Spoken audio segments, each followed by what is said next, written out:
Alright, so before we begin, you can download the Blender from blender.org. Simply click on this button. You don't need to fill any form or subscribe to anything. You can choose the operating system you're using and simply click on this button. So once you are into Blender, this is what you see when you open the Blender for the first time. There's a nice little splash screen, and these are the default colors and the interface and the theme. So the first thing you may notice is this beautiful 3D viewport. Whatever we create here, that is what you are going to see in the final animation or the still image. This is your 3D viewport. Before we get into any other details, I just want to do a quick run through of what you see on the screen right now. Okay, over the top left you have standard menus like any other computer application. Over the left you have tools for basic stuff like move, rotate and scale, and these tools actually change when you are in different modes. If you are into painting mode like texture painting, these will change to the paint related options, and if you are into sculpt mode, then these will change to the sculpting brushes. On the right top we have an object outliner. Now you can organize your scene with this. Whichever object you create in the 3D viewport will be listed over here. There are options to organize like with the help of collections. Collections are like folders, and you can use these collections to set up render layers as well. In the bottom right we have the properties panel. There are several different properties over here. The first one is the active tool. It gives you options, available options for the active tool you have. Okay, and the second one is the render properties to set up the render related parameters. Third one is the output, which is for setting up the dimension of the render and like frame size, frame rate, and the output where you want to save it. Then we have render passes and scene properties to set up the unit size, the gravity of the scene, and set up the camera. Then we have the world environment to set up the environment texture, which is like you can also use HDRI in the background or simply use colors or shaders. Object properties, this gives you all the available information for the given object. Right now this is showing our default cubes properties. Modifiers list, which is very extensive list, and we are going to discuss it later. Then we have options to add particle over here, particle properties, and force fields.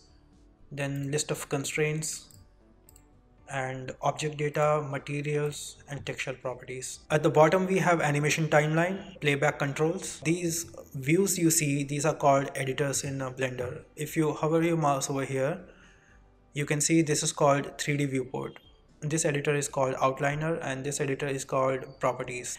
Now you can customize the layout according to your need. If I bring this over here, and I can make this editor into outliner and this editor into 3D viewport. You can also make more windows if you like. Okay, I'm just going to reset this to default outliner and 3D viewport. If I want to add more views or more windows to the view, I'll simply bring my mouse over the top right or any corner of the editor, and then when the cursor changes, click and drag, and this will split the window. And if you want to create more views, you can just click and drag for the corner of the window, and you can change these into any other type of editors as per your preferences, or you can also change it into other views. Okay, like top view, perspective view, right view, so that when you're working you can have a look from the different angles. All right, and if you want to join them back, simply bring your mouse on the partition line and right click, join areas, and hover your mouse in the direction you want to join areas. Or you can join them by simply click and drag from the corner, just like how you split the windows, and this will join it, and it will join in the direction your mouse is. There are several presets available on the top shelf for different kind of workspaces, and we will understand and use them when we move further in the tutorial, because right now it will be too much to discuss because you don't understand the context of it at this moment. Okay, so this is just to give you a quick overview of what is happening on the screen right now. So before we get into any details, I just want to make very small changes in preferences. Go to edit preferences, and in the key map, select with right click and spacebar for search, and save preferences. Now in the older versions of Blender, the right click used to be default selection and the left click was for the 3D cursor. And there are very good uses of 3D cursor, and I would prefer you use the right click selection. It's a very powerful way of working in the Blender. Also, for those who are coming from different softwares, it could be a bit difficult to get used to the right click selection. That is why this option is there.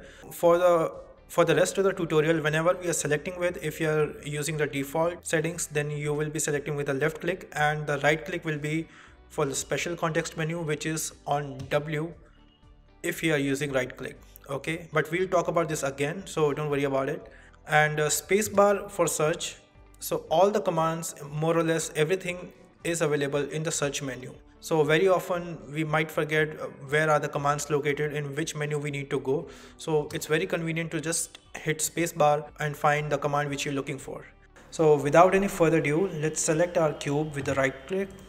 If you have left click selection, then you can select it with the left click. Now you'll see when I select the cube, it's also highlighted on the outliner.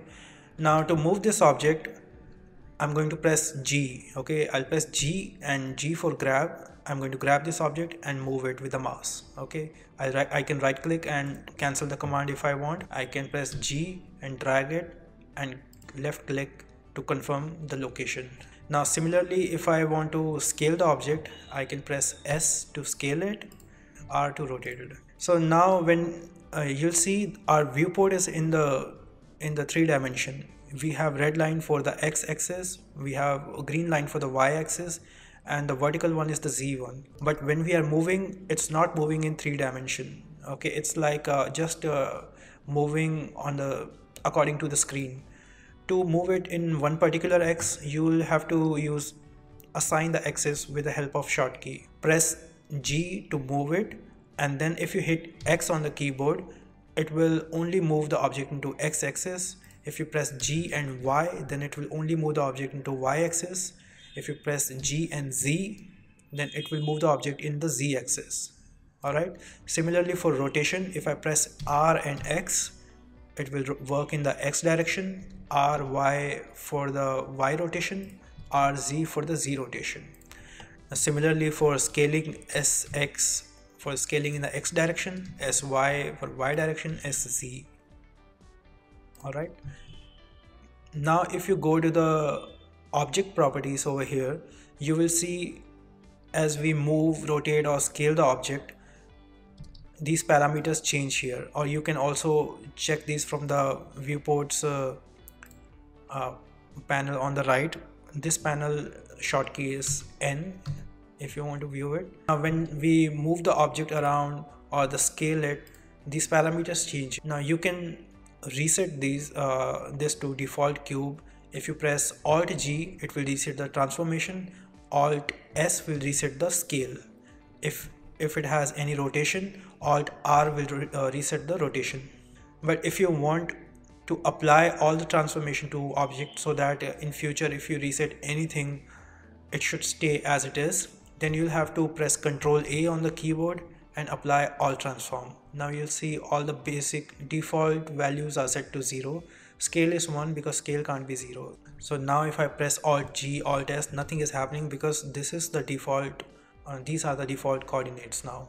Now you can see the right now coordinates are showing in meters, because in the scene properties panel, unit setup, you can see it's assigned meter over here.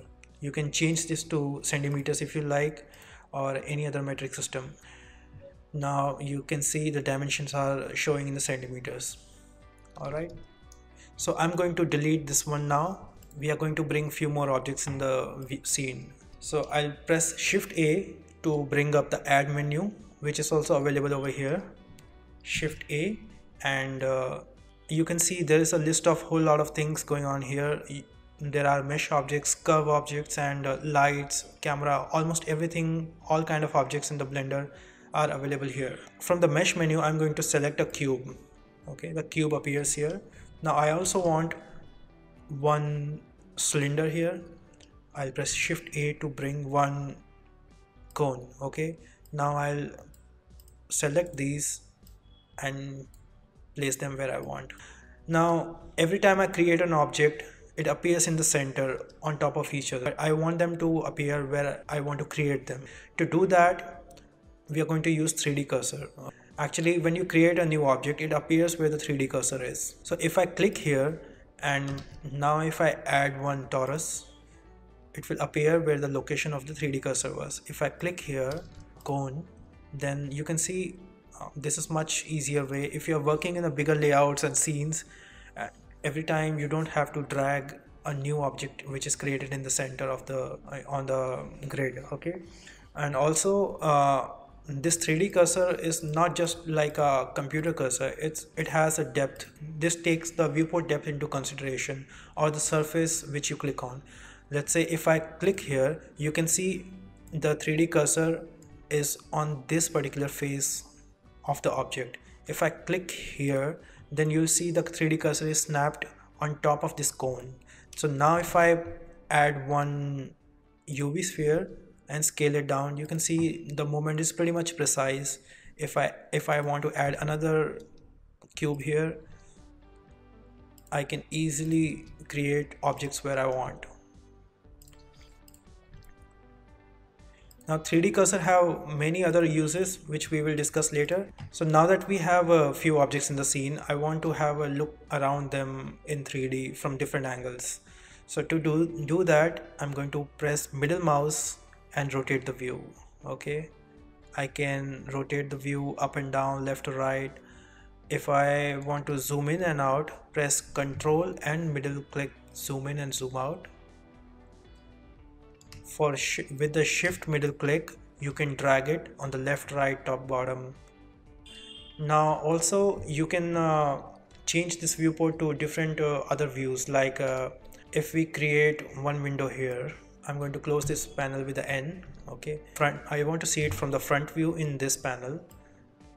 Then I can press 1 on the keyboard to bring up the front view, and if I press 3, then it will bring up the right view.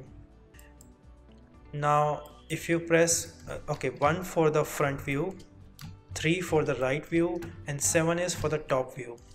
Now you might be wondering what these numbers are, and these might won't make any sense right now, but if you have a look at this indicator and go to the front view, you can see the Z is upwards, X is on the right, and the Y is in the front. Now if you imagine the layout of the number pad keyboard and you compare it with this, now 1 is the default one, the front viewport. Now if you want to move upwards, the uppermost key is the 7 and the rightmost key is the 3. Okay, so this way it's easier to remember, like 1 for the front, 7 for the top, 3 for the right view. If you press Ctrl 1, it will be left click, left view. If you press Ctrl 7 for the bottom view, Ctrl 3 for the left view. Okay, if you want to bring back the perspective, simply press 5 on the numpad and it will become a perspective view. Alright, now if you select any object and press dot on the number pad, it will zoom onto that particular object so you can focus on it. And also if you want to isolate this one and just focus on this one, hit the forward slash. Forward slash is for the local view or like isolation. Once you are done editing the object, you can always hit the forward slash again to exit the local view. If you get confused about the axis at any moment, you can use this indicator, and you can also hover over your mouse to look at the shortcuts. Right now it's showing a shortcut number pad 1, number pad 3 and number pad 7. Okay, so I'll quickly reset my scene from the file menu, click on general, don't save. One more thing, when you create new objects, let's say if I create a cone over here, now before I drop the object or like use any other command, you can see this option is available which can be expanded, and this gives you option to tweak this newly created object. This option is only available immediately after you have made one object and you haven't dropped the selection. Once you drop the selection, that option is gone and you cannot change it. So let's say if you create a torus, you can zoom in and zoom out, that is okay. So now I just want to set up the segments, like how many points I want in the surface. If I want very low resolution, high resolution, or I want it to look like four-sided torus. Transformation, you can always do that later, but to set up the segments and all, this is very useful. And you can also control parameters like radius and stuff. Now if you create torus again, then it will appear just like the previous one, because it's taking all those settings which you just did into consideration. If you want to reset it, just click on the restore defaults, then the torus will appear just like how it was by default. Now that we have a few objects in the scene, I'm going to quickly just grab a few objects and place them in the scene. Before we proceed further, I just want to let you know that you would want to memorize all the short commands we are using, and at least the essential ones like transformation and creating objects, and a few other shortcuts which we will use in editing mode, because Blender is very powerful when you work with just the shortcuts. It's a very fast and efficient way, and the short commands are designed in a way that it's very easy to memorize. Now that we have multiple objects in the scene, you can select the multiple objects by holding down the shift key. If I select this one and hold down the shift key, I can select the multiple objects. And if you want to deselect any object, you can just hold the shift key and click on the object until it's no longer active. Okay, when it turns gray, it's deselected. Now you might be thinking, what is active object? There are many uses of active object. It's a way of communicating within the Blender that this one is the highlighted object is the active one. So when you shift select, or the most recent selection is the active object. If I deselect anything, so if I only have one object, then that one object is active object. If I have multiple objects selected, then the recent selection is the active object, the one with the yellow border. Now let's say if I want to transfer colors from this object to these objects, or the materials, or any other information, so I can use commands like transfer from the active object to the other selection. And also when you are parenting, you would need to use active object. You can also use this for transformation. I just want to let you know what the active object is at this stage. We won't be using it for now, but I will explain later when we get into more complicated commands. Okay, you can also select multiple objects with the help of box selection.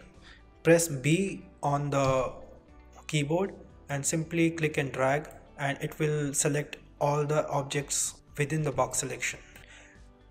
And if you want to deselect with the box selection, press B and middle mouse drag, it will deselect. Okay, if I just want to deselect these two, middle mouse drag and selection with the left mouse. There are also other options available like lasso and circle selection, but most of the time you will be using the B command. You can also hit A key on the keyboard to select everything. If you press it twice, it will deselect everything. Alright, I'm going to select everything and just delete it. Let's say you have moved your 3D cursor somewhere and you want to reset it on the default location, which is in the center. Press Shift S, and Shift S is for the cursor menu, and then you can Shift S cursor to world origin. Okay, so I'll just bring one monkey head over here in the center. Now I can duplicate stuff with the Shift D. If you press sorry, I'll just enable my screencast over here. So if I press Shift D to duplicate stuff, and then you can move them wherever you want. Now what I'll do is, right now these are all facing in same direction. I'll just make some random rotations. All right, bring one over here and make this one face in this direction. All right, I just wanted to clarify a few of the options which are available over here, and these are very important if you want to manipulate stuff more efficiently. So I have these four monkey heads facing in different directions, okay? And right now these are in global coordinate. So what are the global coordinates? This is minus x, this is plus x, this is minus y, this is plus y, this is minus z, this is plus z, okay? These are global coordinates. I can change this to local axis. Now what this means is, if you select anything, let's select this object, or I'll select this one. If I change this rotation here, now you'll see the z direction is tilted upwards, okay? Now this is not parallel to the world z direction. If you change this to global, right now you see the rotation in the z, the gizmo is showing parallel line with the grid. That is because we are using the global coordinates. If I change this to local, this will switch to this direction because we made some rotation in this model. So if I try to move everything in global, what happens is they all move global coordinates, so they all will be moving in same direction. Now if I want to move them in their own local coordinates, I'll change this to local. Now see what happens if I move them into z direction. Now they are all moving in their own z direction, they are all moving in their own y direction and x direction. And this is what global and local means. So these are very important if you are animating stuff, and also if you want to efficiently place models more effectively. So I'll encourage you to try these out as well. And also there are a few options for transform pivot point. Now what transform pivot point means, if you select everything and try to rotate it, sorry, I'll go back to global. Now if you select everything and try to rotate it, now what happens is, when you make any transformation, it takes the center of the selection as the average point and makes the transformation from the center, okay, especially the rotation or the scale. Now that is because right now the transform pivot point is set to bounding box center. So the bounding box which is around all these four objects, that is what considered as the transform pivot point, the center of that bounding box. Now if I change this to 3D cursor, see what happens. If I place my 3D cursor over here and try to rotate this, these objects will rotate from 3D cursor point, okay? Now right now this might sound very simple, but it's very effective when you combine this with soft selection, especially in object editing mode. We'll talk about this further in next chapter, but this is just so that you understand this command. Now if I change this one to individual origins, now see what happens if I change this to local and individual origins.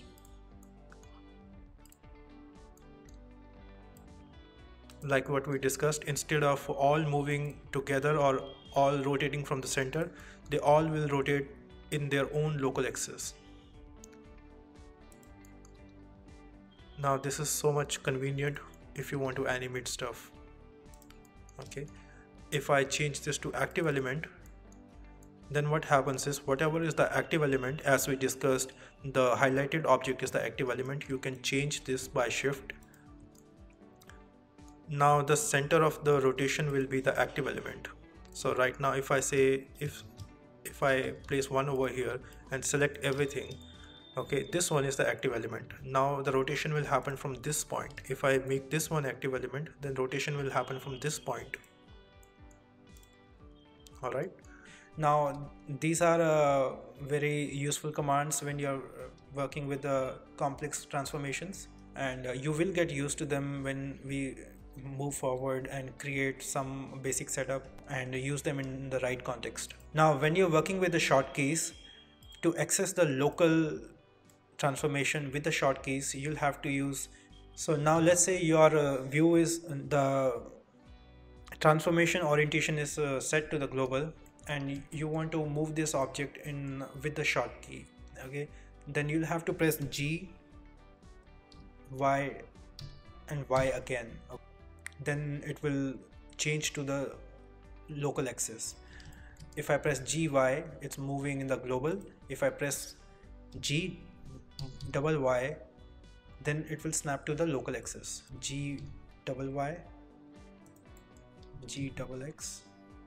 So you'll just have to hit the axis key twice to assign the transformation into the local orientation.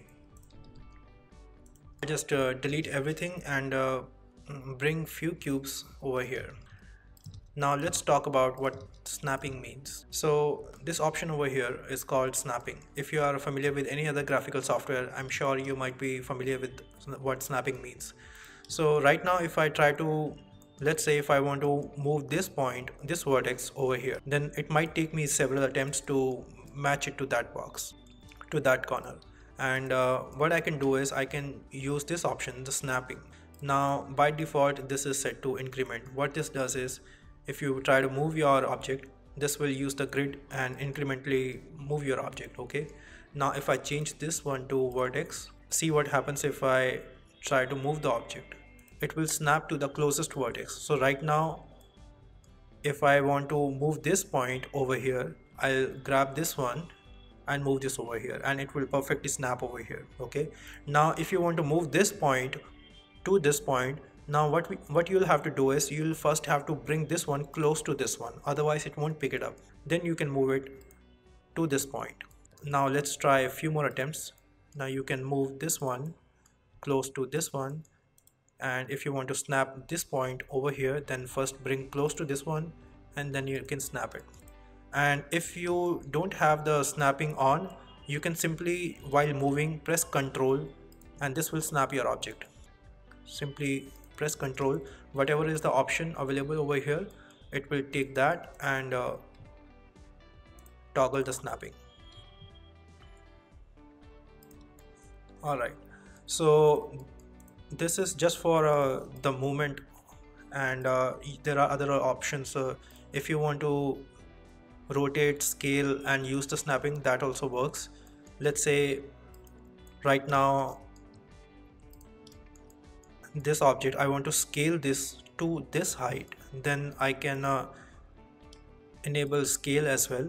And now if I try to scale this one and press Ctrl, then when it reaches this point's height, it will stop. It will snap to this height. So you can use this in scaling as well. Sorry, scale in Z direction, S, Z, and press Ctrl to that point and it will snap. Okay, you can also rotate and use the snapping. If I rotate this one and use Ctrl, it will snap to this point, or snap to the point you want to just move your mouse in that particular direction, that point, and it will snap to that point. Okay, so alright, I'll just reset this one.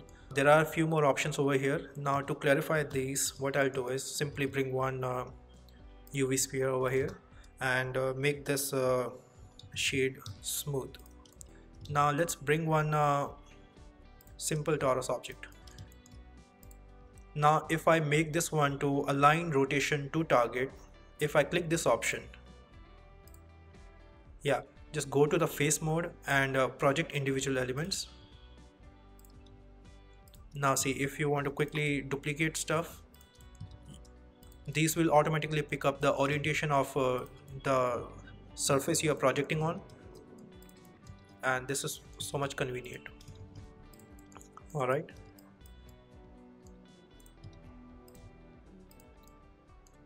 so you don't have to all the time just create an object and align it manually.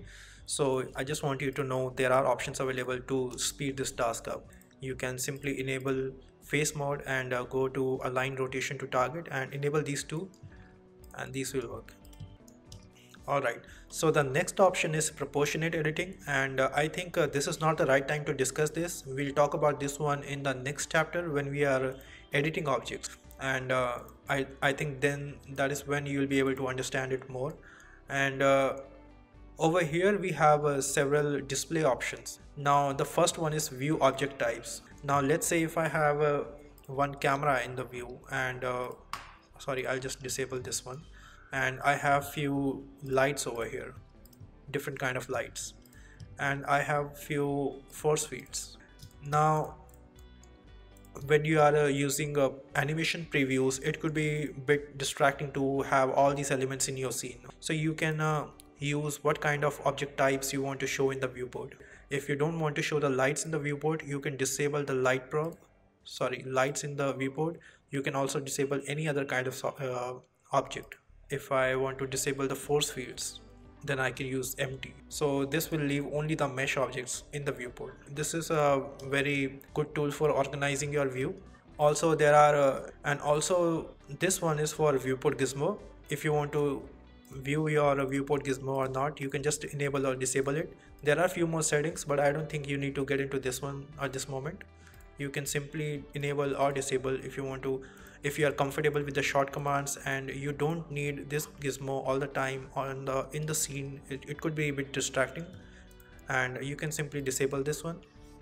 The next one is show overlays. So right now we can see the grid, and these objects are these are not non-renderable objects. The only things which renders are the surfaces. Okay, these won't be seen in the render. I mean, the effect of the light will be seen, but these won't do, like these shapes won't show in the render.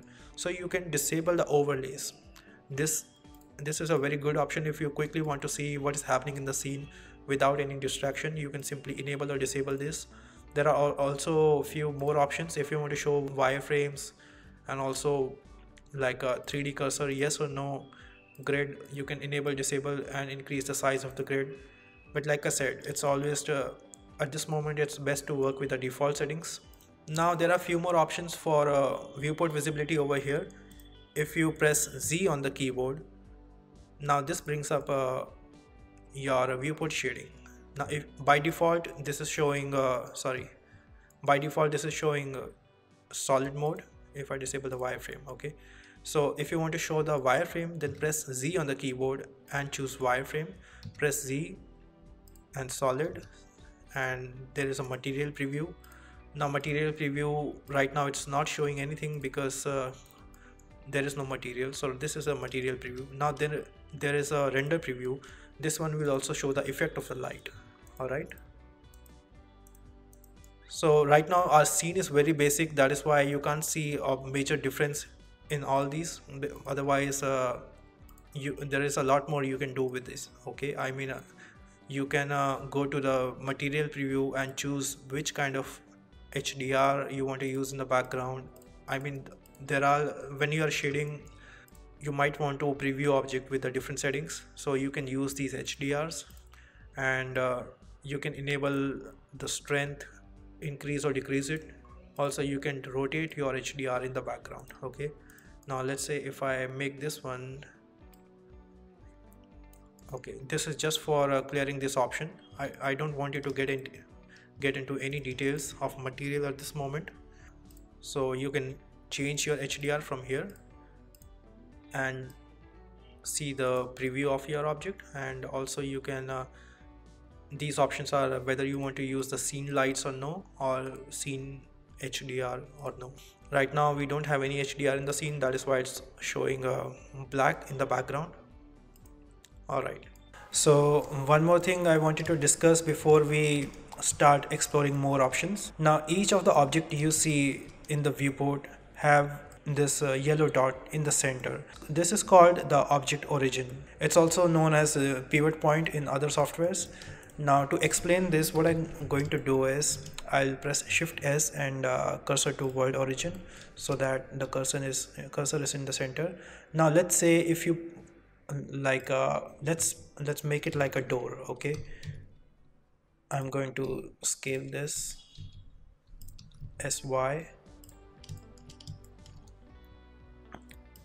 Yeah, So let's say this is like a door. Okay, I'll press Shift D and duplicate this and select these two and place it in the center. Now let's say when I'm animating these objects, I want them to orient like a door. Okay, like the doors have the doors rotate from one particular direction. Let's say if this is supposed to work, if I want this to rotate like a door, then the origin of this object should be on the sides.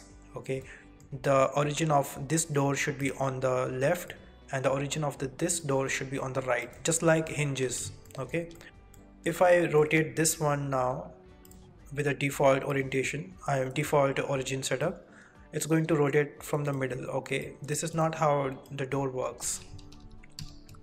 Now let's say I want to change the origin of this object. Simply click with the 3D cursor where you want the origin to be and click on the object menu, set origin to 3D cursor, and same for this. Select this object, click over here, object, set origin to 3D cursor. Now if I go to the local and change this to object individual origins, now you'll see when I rotate them in the Z direction, it works like a door.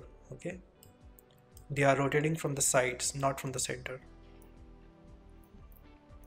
Now these commands are very the origin is very useful when you are working with the animated objects. Like you can use them for rigging a character when you are working with the armatures or any mechanical setup, and there are several other ways you can change the origin of an object. If you want to reset the origin to the center, simply click center like mass volume,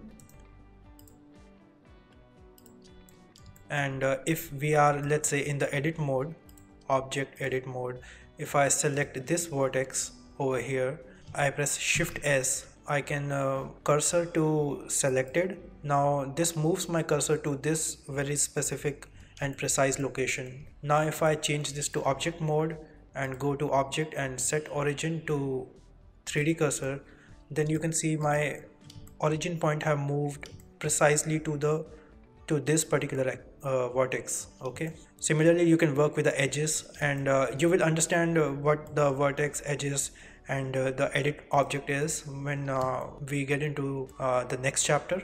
But this is just to explain how the origin works, okay, and how you can change it. You can also move the origin from with just the transformation. Now that you have your move tool active, you can go to the active tool properties and click on origins. Now what will happen, this will affect only the origin of object and not the transformation. Now if I move with the transformation tool, you can see only the yellow dot is moving and not the object. Okay, you can move once you are done with the placing your origin. You disable this one, and now if you rotate your object, it will take this point into consideration. Okay, so to understand whatever we have discussed so far, I'm going to make one very simple object. Okay, I'll reset the scene, I'll press A and delete everything. Let's bring a cube and scale it, and press S and Z to scale it down into Z direction. Okay, now I'll enable this panel over here, S X. Okay, now I'm going to bring one more window over here, make this one front and make this one top. Let's say I'll press G and Z to move it upwards. Now if you want to create legs for this object, place your cursor where the next leg you want to create and add a cube. Okay,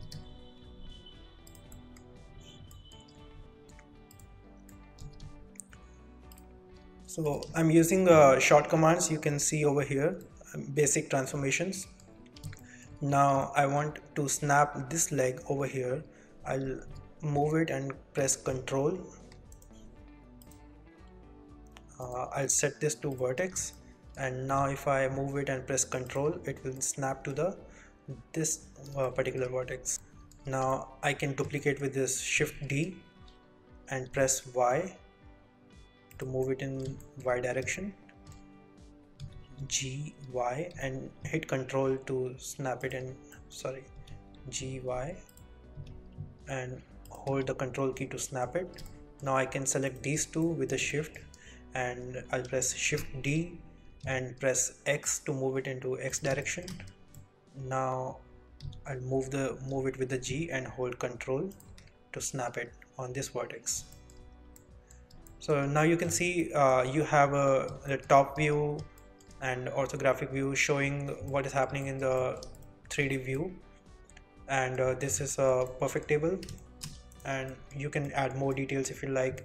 Let's say if I make another copy of this and just scale it up, and you want to create copy of these and scale them down like this in the Z axis, S and Z, and if you want to scale them into their own individual origins, just change this option from here. Now G and Z. Okay, now if I want to, now these are actually going inside this leg. I want them to just stick to this surface. What I can do is I can turn on the snapping and click on the face. Okay, so now when I move this with the Z command, you can see it's snapping to this face. You can work in the perspective view if you are comfortable, but if you are making very precise transformations, orthographic views are very useful. And at any moment, if you want to, let's say you have this layout, but you want to focus on this view right now and you want to maximize this, simply press Control Space on the keyboard. It will maximize the viewport. Control Space to make it to bring back the full layout again. Okay, Control Space, and this works for any window. If you want to maximize the this outliner or the property panel, it works everywhere. So now that you have your table, but these are still independent objects. Okay, so what you can do is you can select everything and press Ctrl J. Ctrl J will join all these objects together and make them as one object. Just place them. Now move this object right above the grid, and once you are done, it's a good habit to make sure the origin of every object which you have created is in the center. Okay, now because the object is in the center of the grid, what you can do is press Shift S, cursor to world origin, object, set origin to 3D cursor. Okay, now if I rotate the reset transformation at any time, sorry, I need to apply scale. Yeah, so you can also change dimensions if you like from here.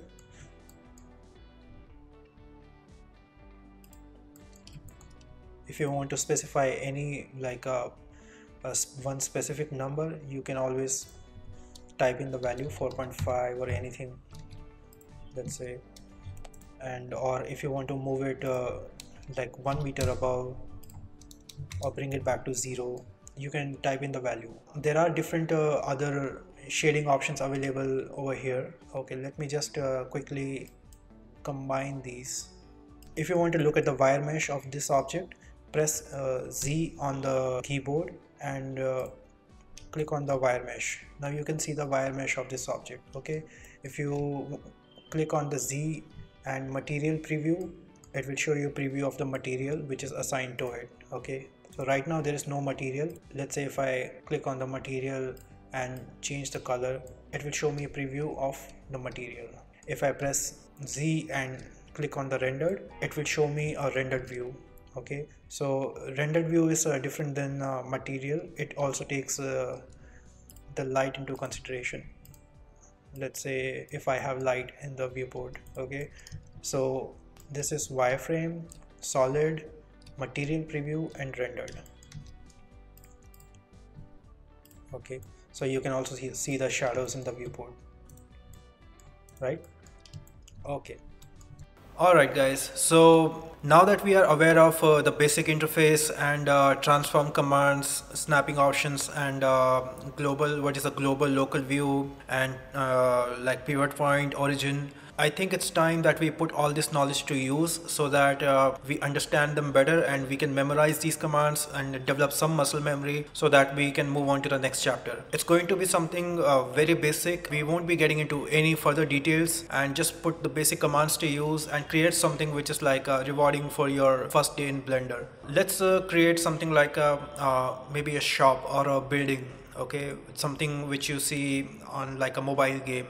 Okay, before we begin, let's go to this scene properties. Okay, so I'll go to the scene properties and here I'm going to change the unit setup. Just check if it's in meters for now.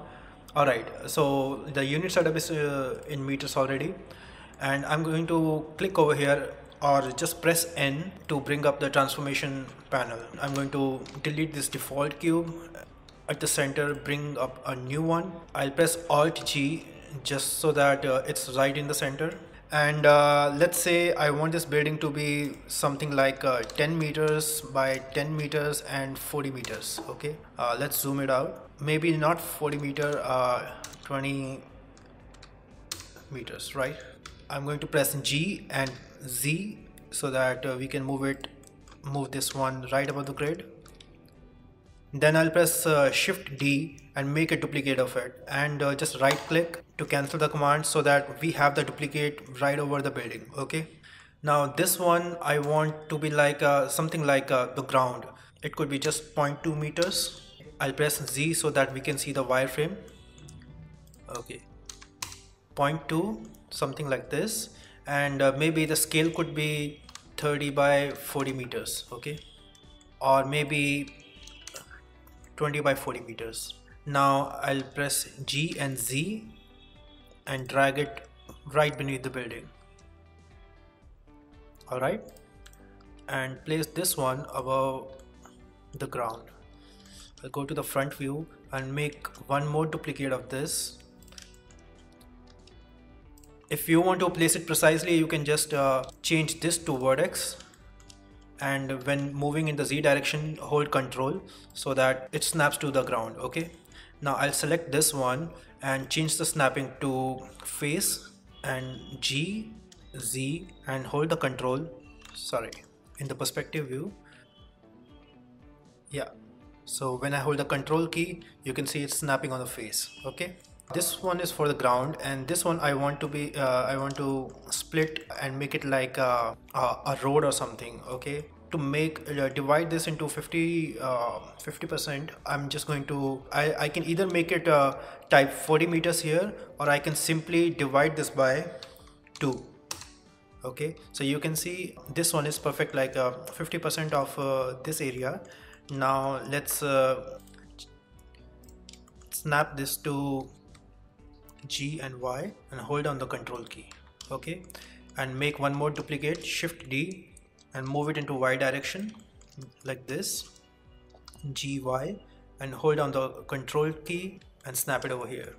Now just so that we can have a better look at number of objects and the separation lines, because right now everything is gray, what we can do is we can change the shading option to random objects. Okay, now you can see every object in a different color. Alright, I'll go to the side view. I'll press 3 on the keyboard and select the ground and deselect the building, and just shift this one in Y direction. Alright, okay, I'll get rid of this camera and light so that we have more area in the front and less in the back. Okay, let's duplicate this box again. This could be 15 meters, and move this down and just scale it up a bit so that this looks like a storefront. Now make a duplicate of this again and move it above, and this one could be, we need something for the rooftop, so here I'm going to make this one 0.5 meter by 0.5 meter and move this right above the building, maybe 1 meter by 1 meter in Y and Z axis. move this right over here and hold down the control so that it snaps. Okay, shift D, hold down the control and snap it here, and select these two and press R Z and type 90. Sorry, I'm just going to shift D first to make the duplicate, R Z and 90 on the number pad so that this rotates in the 90-degree exactly. Now we can make one more duplicate and scale it down like this and make this one 1 meter or something. So here we want something like a window or something. So what we can do is we can alright, we are going to create a new cube over here. Okay, first I'm going to just switch on the cavity, maybe world space, so that or the also the shadows, so that we can see faces more clearly. Go to the front view. What I can do is I can bring a cube here, scale this one in Z direction. Okay, scale this down and make it tall, scale this down a bit and make a duplicate. Okay, so now I'm going to make a duplicate of this one. Okay, and rotate this in 90-degree and place it right above over here to make it like a window or something, and I'll scale this one in X direction and move it just like to fit this width. Okay,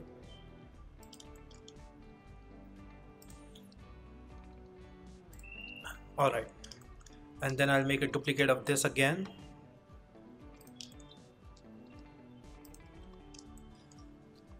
I'll make a copy of this again and move it over here and scale it down something like a window partition.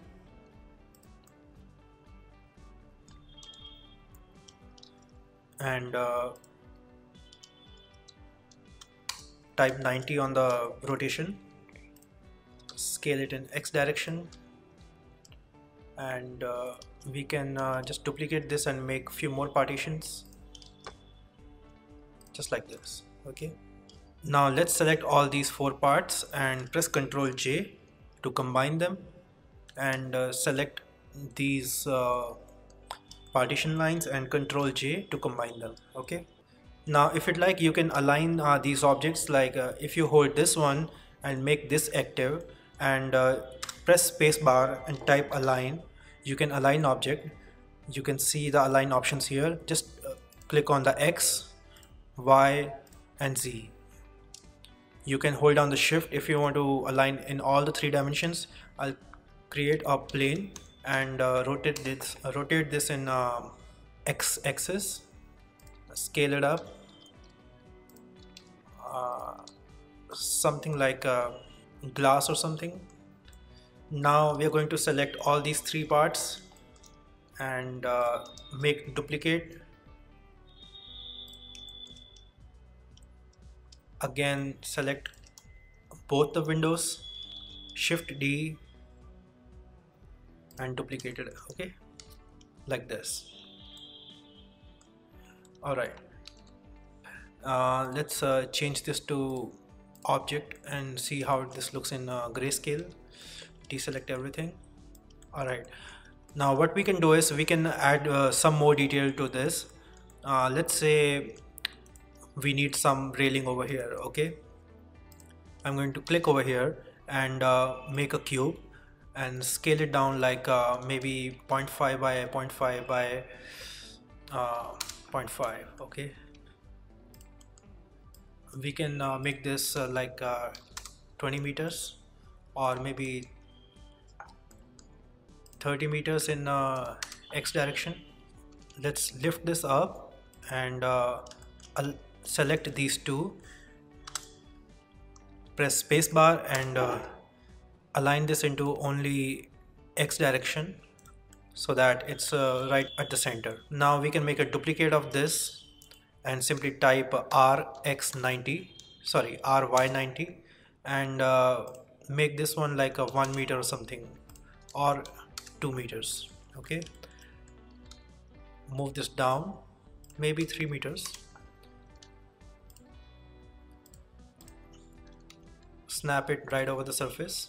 Now go to the front view, move this right here and make a duplicate of this. Select these two, make a duplicate. Alright. Now there are few modifiers which can help you set up the railing perfectly, but for now let's work with the basics. Shift D, move it in X direction. Okay, 30 and 31. Okay, I'll select all these railing parts and Control J to combine them and align them into x-axis with the building. Okay, Control J. Alright, now I'm going to save this file like a day1 building. Okay, so I'm going to make something like a roadside. Let's create a cube over here and just type 30 in the X direction, okay, or 40, and I'll align these two. Hold down the control for snapping and Shift D, move it into Y and hold down the control key, G, Y and control for snapping. Okay, and let's create something like maybe road signs, 0.2 and maybe 10 meters, G, Z. Okay, snap it over here, Shift D, Shift D, okay, and press Control J to combine these three. Alright, maybe we can have some more partitions over here. What I can do is I can click over here and change the pivot point to 3D cursor. Sorry, I'll go to the local, change this to 3D cursor. I'll place my 3D cursor over here, and now if I scale this into Y direction, you can see it's scaling from here. Okay, I'll just press S, Y and scale it down a bit. Okay, and then I'll duplicate this and just move it like this and change the Y dimension to maybe 1 meter or something, GY, and snap it over here. Now change this back to bounding box and scale this up a bit, and maybe we can combine these four and scale them up like a more defined boundary. Shift D and place it over here. Now here we can have a tree, very basic tree representation. I'll make one cube and scale it up maybe 8 meters or maybe much bigger than that. Scale, sorry, S2. Okay, make a duplicate of this, scale this down,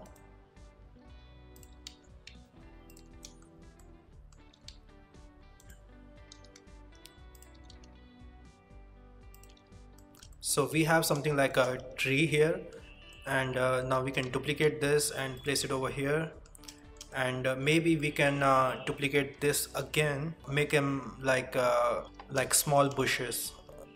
Okay, now we can reduce the height for this one. Let's create few copies of this.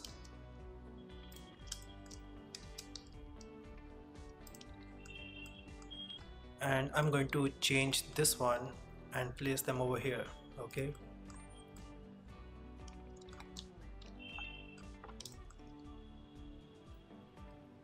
right over here. Maybe place my pointer here and make this one 82.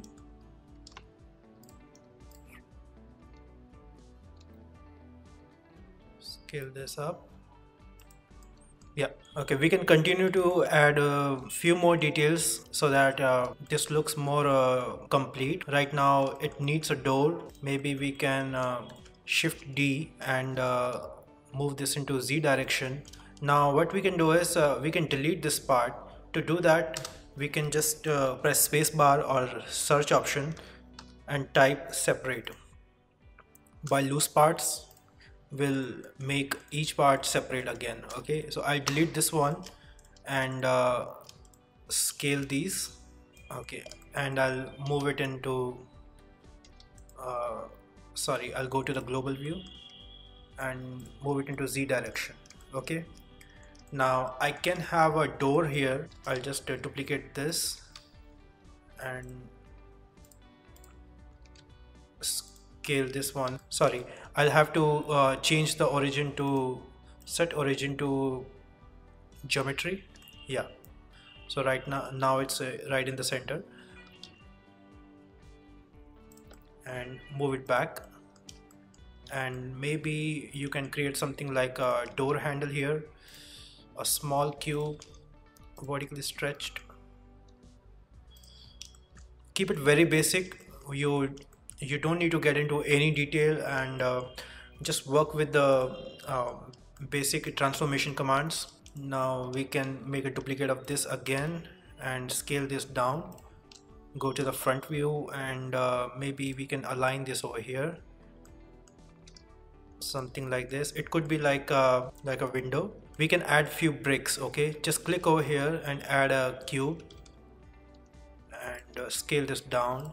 Okay, yeah, something just to break the flat wall. We can just scale this up a bit. Go to the side view, make a duplicate of this, few more duplicates, a few over here. Now what I can do is I can just take this one over here and rotate this into 90-degree, and just go to the front view and place few at the front. Okay, shift D, shift D, very basic stuff.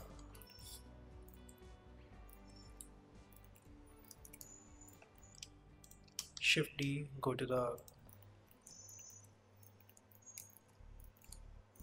break the symmetry and keep it non-uniform so that it looks natural a bit.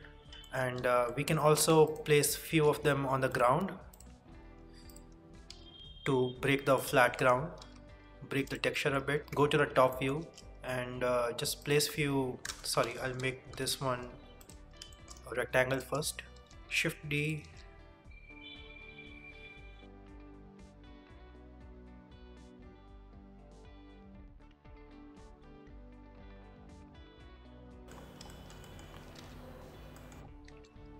now I can select all these and combine them by Ctrl J and maybe RZ180, or you can simply type S and in X direction -1. Okay, so it flips the geometry other way around. Now we can add few lampposts over here. Place your cursor over here and add one cylinder. Pop up from the pop-up window. I'm going to, sorry, the segments to 4. Yeah, 6 is fine. Move this, scale this up. Now you can see with the 6 segments it looks like a hexagon. It is a hexagon actually. Okay, now we can place our pointer over here, 3D cursor, and bring one cone and change the radius to so that it looks like a lamp. Okay, here 8 segments again. You can scale this up. I can make this one much smaller. Okay, it looks too thick. G and Z direction. Alright, now I'll make a copy of this and move it into X direction. I'm quickly going to make a cube over here just to make it look like a rooftop. You can add a cylinder over here to make it look like a pipe or something. Shift D, Shift D, go to the side view and move them, select all these three, move them up. Okay, you can also duplicate them and place them other side. Shift D, place them over here. And you can use align command if you want to work very precisely and work perfectly with the dimension. You know how these work now. Add a cone, change this back to, now Shift Z. Now I'll bring a cylinder again. Okay, this is like a tank or something, rooftop. At the rooftop we can copy few of these cylinders and place them over here.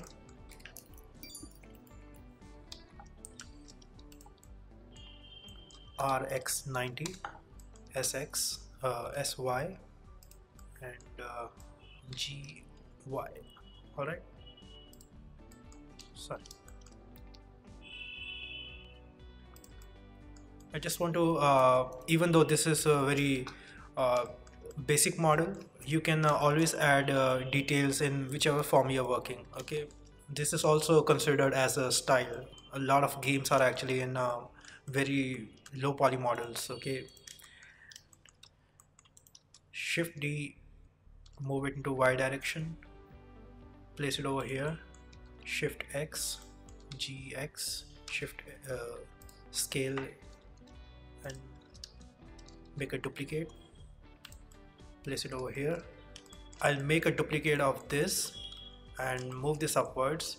What I can do is I can make it like a signboard or something. I can maybe type pizza or sorry about that, it's very noisy here. I hope you guys can hear me clearly. I live I have like a very large windows and my room is not soundproofed. I hope you guys can focus on the audio here and the background is bearable. Okay, so we have the signboard over here and then we can place one signboard over here.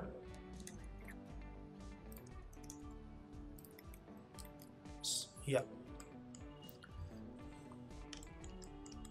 I'll save the file. Right now the road looks too wide. I'm going to just change this a bit. I can just shift these things so that we have more room in the storefront, and maybe I can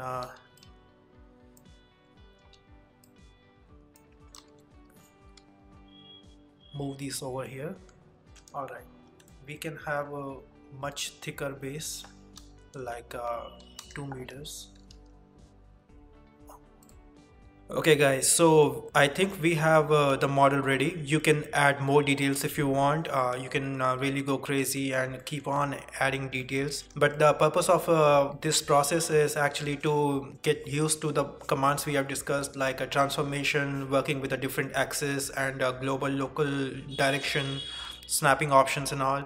There are more commands related to selection and soft selection, which we will discuss when we start editing objects. Right now I just want you to work with basic primitives and get your self used to into the 3 dimensions of this software so that you get comfortable for the next chapter. Now what we can do is we can assign colors to these. Actually those are not colors, actually it's called material in 3D softwares. Do not get into any details. This is just so that you can have fun with this on the first day and create a nice render. Just follow these commands and do not get into details. Like I said, we will discuss about the lighting, material and everything in detail in the further chapters. This is just so that you can preview your model and have fun with it, okay, after maybe hours of working. Let's go to the render properties over here and change this one to cycles, and we are going to go to environment properties. Now if we hit the render option over here, like how we can see the wireframe and then solid, and then there is a look depth mode. Now you can see everything is white. Okay, if I go to the render tab, I'll disable the overlays. You can see there are no lights, no colors, nothing. So what I can do is I can click on the environment properties and go to the color button. Click on this button and simply bring the environment texture. Click open. I'm going to bring in this HDRI I have. This HDRI is by hdrheaven.com. You can download it online, or I can redirect you in the description below. And just go to the ray visibility and switch off the camera so that we don't see the image in the background but just the lights. Now you can see the HDRI is creating some really interesting light effect over here, but our model is still in the grayscale. Okay, I'll just go to the solid mode. Okay, make one more window, create this one a rendered. So you can assign material in this view and see the preview over here. I'll press N and T to hide these, N and T. I can also just merge this timeline so that we have more room to work with. Like I said, I don't want you to guys to get into any details. I just want to assign basic colors, and you can so that you can have a better looking model on your first day. Simply go to the material editor and material properties, and let's select the main cube first and click on new. And from the base color, now we have a new material. From the base color, let's make a brown color. Okay, and you can see the wall is now the brown color. For this wall, I'll make new material and make this something like a yellow, maybe darker values.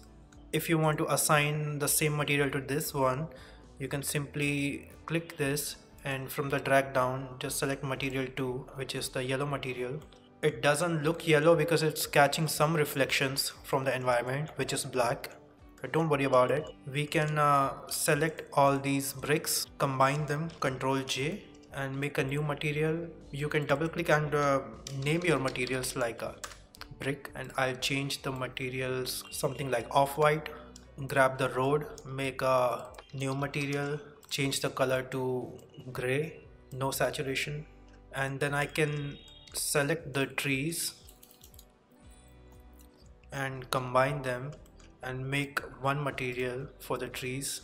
This one will be, of course, the green color, and double click, make it trees, right? Storefront, we can have something really dark but less saturated. For all the windows, what we can do is select the glass of the window and combine them. We can make a window glass material and make it look like a black color or something, like really deep. The ground color could be gray as well.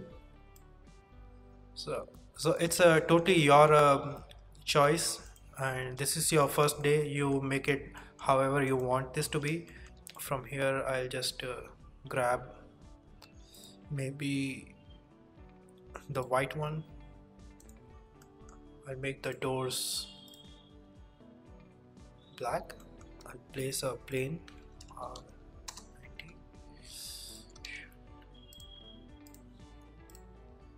So I think you guys understand the process now of creating some very basic geometry and working with the transforms.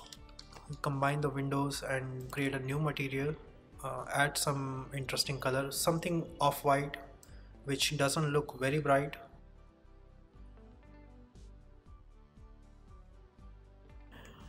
Okay guys, so I've assigned a few random colors to each of the objects, and whichever objects were like of the same materials, I just combined them. And there are ways to transfer material from one object to another one, but we will discuss that at later stage. And if you want to really go crazy with this, you can just shift D and move it into X direction and make more buildings out of it. And maybe you can make one more copy and move it into Y direction, and then RZ180. Okay, so you have a pretty decent looking low poly maybe a colony or something. This looks interesting. Like I said about the materials, about the environment, please don't get into any details at this moment, and just work on the very basics. These materials I have assigned just for the fun purpose. We will discuss about how the materials work and what is the meaning of all these parameters over here in the later chapters. But for now, just enjoy your first day and make something which is very simple but yet fun. All right, so now I placed my buildings in some arrangement, and I also placed few trees in the center. So this is just optional, and this is just for presentation purpose. So you can place your buildings however you want, and once you have applied all the materials and you want to take some nice render out of it, then you'll have to bring a camera in your scene. Okay, now right now I already have a camera. What I'll do is I'll just disable the camera. Sorry, yeah, I'll just delete this camera. So if you go to the perspective view and try to render it, okay, sorry, this is the viewport shading. If you want to actually render it, then you'll have to go over here and press render image. Now over here you can see there is no camera found in the scene. That is why you can't render your scene. Okay, now to render your scene, what you can do is simply click over here, okay, and click anywhere and bring one camera. Okay, and now we have a camera in the scene. Yeah, sorry, it's a very small camera, you can't see it. So we have a camera in the scene. Okay, now you can either press 0 and then go to the camera view and try to position it. What you can do is, if you press N on the viewport, this will bring this side panel. Okay, now right now if you rotate your view, it will move you out of the camera. Okay, then you are out in the 3D perspective. Okay, not in the camera. Now if you enable this view over here, this one, lock camera to view, now whatever changes you are doing to the view, now it's locking it to the camera. Okay, now your camera is actually moving, it's not the 3D perspective view. Okay, so right now to clear this out, what I'll do is I'll just undo this, okay, and bring one more view over here. Now see what happens. My camera is over here. Okay, and okay, I'll just delete this and make a camera again. I'll click over here and place one camera. All right, now I press 0, and if I orbit my view, now it will take me out of the view. Okay, and nothing is changing over here. Now if I press 0 to show the camera view and click this button, lock camera to view, sorry, first I'll just zoom in a bit, lock camera to view. Now see, my camera is moving as I'm changing this view over here. Okay,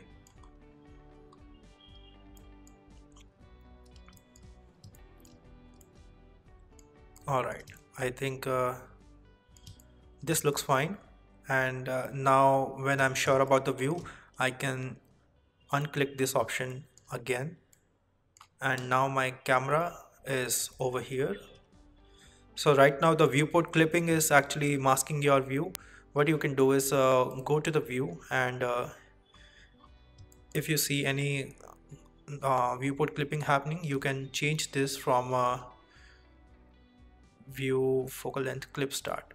Yeah, change these settings and increase the end limit a bit further, maybe 2500. all right, now this should be enough. All right, I'll scale up my camera a bit so I can see it in the view. So yeah, this is how you place a camera. Now there is one other way if you don't want to.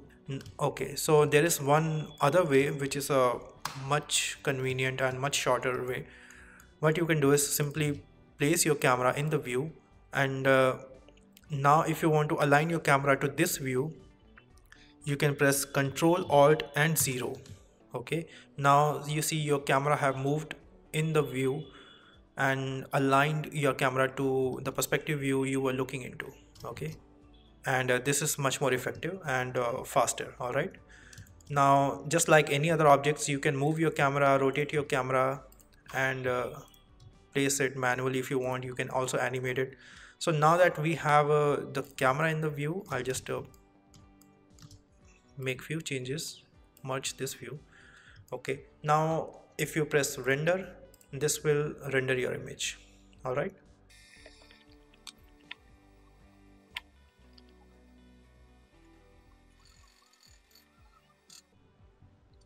All right, so it's going to take some time to render, and what you can do is once your render is complete, you can click on image and save your file externally wherever you want. Okay, you can adjust the format from here and save the image. All right, and if you're looking for more inspiration, what you can do is you can go to Pinterest and you can just type interior.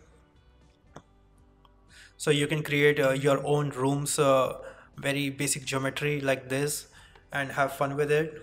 So I hope you guys understand the basic commands now, and in next chapter we are going to discuss how to edit one object and create different forms. Like not all the objects are available in the add menu. We can create custom shapes, we can break the geometry, delete and manipulate it however you want.